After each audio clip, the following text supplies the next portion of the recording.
ရှင်းမြဲနေဆိုတာတကယ်လား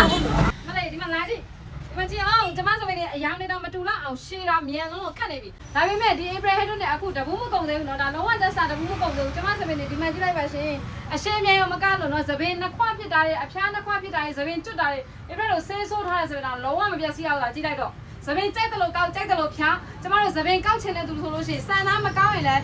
လုံးဝဆိုင်နေမှာကောက်မပေးဘူးနော်လုံးဝတဘူးကောင်ဖျားပြီးမှစပင်းဆိုင်အောင်တော့ကောက်ပါဒါဆိုစပင်းအကျိုင်းနိုင်ခံပြီးတော့စပင်းကောက်ချင်တာဖြစ်ဖြစ်ဖြတ်ချင်တာဖြစ်ဆေးဆိုးချင်တာဖြစ်ဖြစ်အကုန်လုံးလုပ်ရပါတယ်ဒါအပြင်မဟုတ်ဘောက်ထတာလည်းတက်တာစေတယ်စပင်းကျွတ်တာနှစ်ခွဖြစ်တာအဖြူမှာအရွယ်မတိုင်းမှာစပင်းဖြူတာတွေအတွက်လည်းအရန်အဆင်ပြေတယ်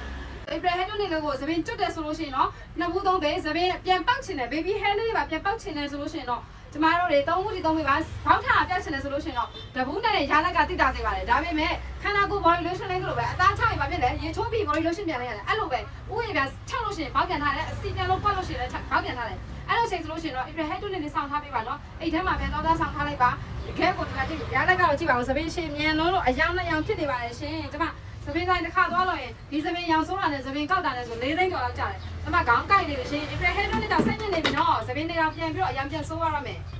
ကျေးဇူးတင်ပါတယ် April brand ဖောင်တော့ရှင်မယုံရင်တစ်ခုလောက်ပဲသုံးကြည့်လိုက်ရော